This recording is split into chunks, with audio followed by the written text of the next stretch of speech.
ناظرین گرامی، گزشتہ قسط میں ہم نے مارس پر انسانی بستیاں بنانے کے منصوبے کے بارے میں ایک منی سیریز کی قسط نمبر 1 اپلوڈ کی تھی۔ امید کرتا ہوں وہ قسط آپ کو پسند آئی ہوگی۔ اگر آپ نے ابھی تک وہ قسط نہیں دیکھی تو ہمارے چینل پر موجود ہے، آپ ابھی جا کر وہ قسط دیکھ سکتے ہیں۔ ناظرین گرامی، گزشتہ قسط میں ہم نے بات کی کہ ہم مارس کے اوپر بڑی بڑی شیلڈز لگا کر کس طرح سورج سے آنے والی ریڈیشنز کو روک سکتے ہیں اور وہاں پر انسانوں کو بسانے کے لیے موزوں ماحول بنا سکتے ہیں۔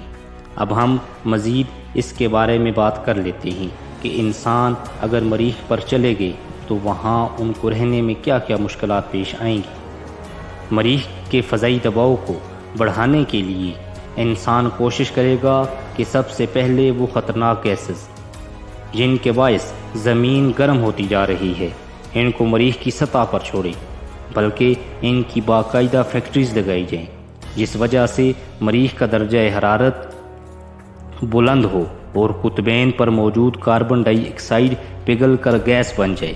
اگر ایسا ہو گیا تو فضائی دباؤ 0.6 کلو پاسکل سے بڑھ کر 9 کلو پاسکل ہو جائے گا۔ مریخ کے مدار میں موجود آوارہ پتھروں پر امونیا کافی زیادہ مقدار میں ہے، لہٰذا کوشش کی جائے گی کہ ان پر راکٹ داغ کر ان پتھروں کا رخ مریخ کی جانب کیا جائے، جس وجہ سے اس کے فضائی دباؤ میں مزید اضافہ ہوگا اور نائٹروجن کی بھاری مقدار اس کی فضا میں داخل ہوگی۔ اس کے بعد زمین سے کلورو فلورو کاربنز نامی کیمیکل راکٹس میں بھر کر مریخ پر داغا جائے گا۔ یہ کیمیکل گرین ہاؤس گیسز میں صف اول پر آتا ہے، جس کی وجہ سے مریخ کا درجہ حرارت اور فضائی دباؤ تیزی سے بڑھتا جائے گا۔ کیلکولیشنز کے مطابق مریخ کو گرم کرنے کے لیے کلورو فلورو کاربنز کی اتنی مقدار کی ضرورت ہے جتنی کلورو فلورو کاربنز زمین پر 60 سالوں میں پیدا ہوتی ہے۔ بہرحال اس کے علاوہ مریخ کو گرم کرنے کے لیے عدسوں کا استعمال کرنے کی بھی تجویز دی گئی ہے کہ عظیم عدسے اس کی مدار میں بھیجے جائیں گے جو سورج کی روشنی کو جمع کر کے اس کے قطبین اور دیگر جگہوں پر پھینکیں۔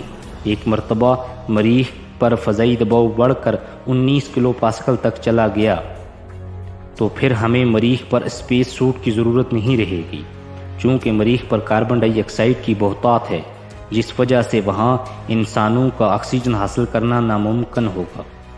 مریخ کے باسی بغیر اسپیس سوٹ کے فقط ایک آکسیجن ماسک لگا کر چہل قدمی کر سکیں گے۔ ایک بار مدرجہ بالا اہداف حاصل ہو گئے تو پھر مریخ کی سطح پر مختلف قسم کے بیکٹیریاز اور الجی کی مخصوص اقسام کو پلانٹ کیا جائے گا۔ خیال کیا جا رہا ہے کہ زمین کے شروع کے ادوار میں انہی جانداروں نے کاربن ڈائی آکسائڈ انہیل کر کے آکسیجن نکالی اور زمین کو دیگر جانداروں کے رہنے کے قابل بنایا۔ یہ تجربہ براہ راست مریخ پر بھی کیا جائے گا۔ لیبارٹری میں مریخ جیسی کنڈیشن میں ان جانداروں کو 34 دن تک رکھا گیا اور کامیابی سے انہوں نے یہ 34 دن گزارے۔ سائنسدانوں کو اندازہ ہے کہ ہمیں ایک مرتبہ اس کام پر لگ جانے دیں تو آنے والے 100 سالوں میں یہ اہداف مکمل کر لیے جائیں گے۔ یہ بھی تجویز ہے کہ زمین سے مختلف کنستر بھجوائے جائیں جو مختلف پودوں سے بھرے ہوں گے اور ان کنستروں کو مریخ کی سطح پر چھوڑا جائے تاکہ یہ وہاں سے کاربن ڈائی آکسائڈ کو انسانوں کے لیے آکسیجن میں بدلتے رہیں۔ یہ انتہائی مؤثر اور سستا طریقہ ہوگا۔ ایک مرتبہ آکسیجن جب مریخ کی فضا کا 20% حصہ کور کر لے گی تو پھر اس پر انسان، حیوان، چرند پرند اور دیگر جاندار بآسانی اپنی زندگی رواں رکھ سکیں گے۔ مریخ پر عموماً کئی ماہ تک شدید طوفان آتے رہتے ہیں۔ فضائی دباؤ زیادہ ہو جانے کے بعد ان طوفانوں کا سلسلہ بھی تھم جائے گا۔ مریخ پر پانی کے ندی نالے اور دریا بہنے لگیں گے، جنگلات اگ آئیں گے، کیڑے مکوڑے چرند پرند پھیل جائیں گے، زمین جیسا بادلوں اور بارشوں کا نظام بھی شروع ہو جائے گا۔ اسی دوران آکسیجن کی موجودگی کے باعث مریخ پر زمین کی طرح اوزون کے غلاف بھی بن جائیں گے جو سورج کی ریڈیشن سے اس کی مکمل طور پر حفاظت کرے گا۔ مریخ پر ٹرانسفارمنگ کے اس منصوبے کو مکمل ہونے میں ہزاروں سے لاکھوں سال تک کا عرصہ لگ سکتا ہے، جہاں یہ حقیقت ہے کہ اس سارے عمل کے بعد مریخ زمین جیسا ایک سیارہ بن جائے گا وہیں یہ بھی حقیقت ہے کہ موجودہ ٹیکنالوجی میں انسان مریخ پر کالونیاں تو بنا سکتا ہے، مگر ایسی ٹرانسفارمنگ ممکن نہیں۔ لیکن سائنسدانوں کا خیال ہے کہ جلد انسان ایسی ٹیکنالوجی حاصل کر لے گا جس کے ذریعے وسیع پیمانے پر ٹرانسفارمنگ ممکن ہو سکے گی۔ مریخ پر مستقبل کے انسانوں کے لیے کچھ انتظامات بھی کیے جا رہے ہیں۔ 2008 میں مریخ کے جنوبی قطب پر لینڈ کرنے والا فینکس لینڈر میں DVD سے مزین ایک مکمل لائبریری بھی بھیجی گئی جو فینکس کے سب سے ٹاپ پر موجود ہے، تاکہ مریخی مسافر فارغ اوقات میں اس لائبریری میں DVDs دیکھ سکیں۔ ان DVDs میں مریخ کے باسیوں کو مستقبل میں دی جانے والی ہدایات بھی موجود ہوں گی۔ مریخ پر انسانی کالونیاں آباد کرنے کے بعد وہاں پہ راکٹ بنانے والی فیکٹریز لگانے پر بھی غور کیا جا رہا ہے، جس کے لیے وہاں موجود پانی اور کاربن ڈائی آکسائڈ سے میتھین اور آکسیجن بنا کر انہیں بطور فیول استعمال کیا جائے گا اور مریخ سے زمین کی جانب فلائٹس شروع کی جائیں گی۔ اس طریقے سے خلائی سیاحت کی صنعت کو فروغ ملے گا۔ ابھی کچھ عرصہ پہلے سائنسدانوں نے چاند پر پانی کی موجودگی کا اعلان کیا تھا، جس کے بعد چاند اب مریخ اور زمین کے مابین فلائٹس کے دوران سٹاپ کا کردار بھی ادا کر سکے گا، کیونکہ جہاں پانی ہوگا انسان وہاں لازمی پڑاؤ کرے گا۔